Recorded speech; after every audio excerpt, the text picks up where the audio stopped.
Hello, and thank you for joining us here at TESCO Specialty Vehicles. In this video, we'll be going over the use and best practices of your vehicle's electric awning. Remember that this video is not intended to take the place of your vehicle's owner's manual.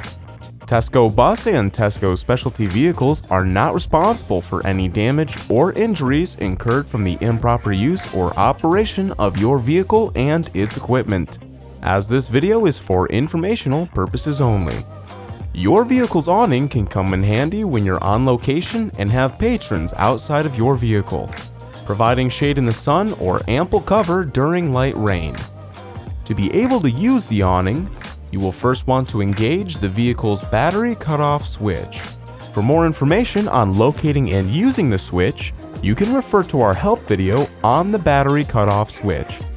Once battery power is enabled, you can navigate over to the awning control switches, typically located above or around the body's entry door.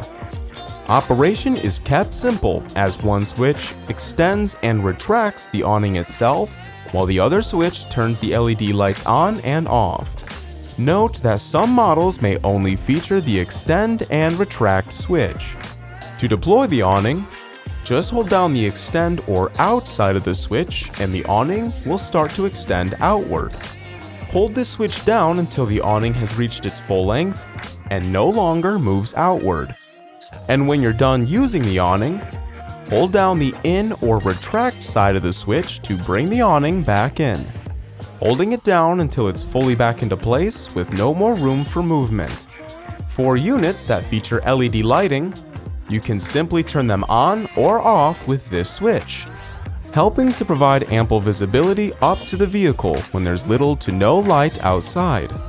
There are a few things to keep in mind with the electric awning. Firstly, whenever it's not in use, retract it back into place to store it away properly. Never store your vehicle with the awning extended, as weather changes can potentially damage it.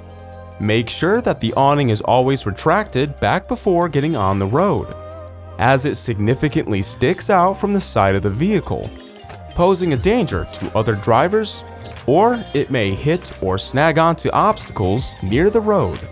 At the very least, you run the risk of the awning detaching from the vehicle body, as the air current from driving will rip it off, potentially hitting other motorists or leaving debris on the road, acting as a hazard.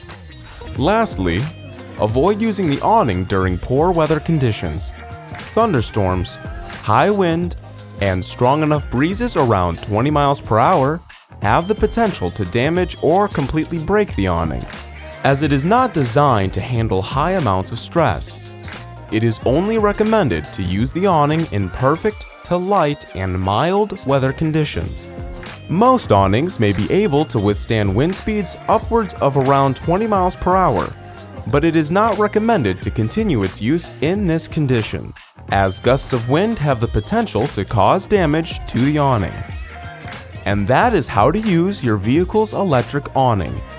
If you have any questions or concerns regarding your specialty vehicle and the equipment on board, give us a call at 855-376-9797, shoot us an email at support@tescosv.com, or visit the Help Center on our website, where you can submit a contact form.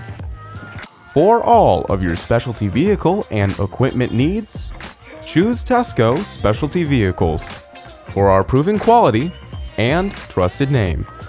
Call, click, or visit today. Thanks for watching.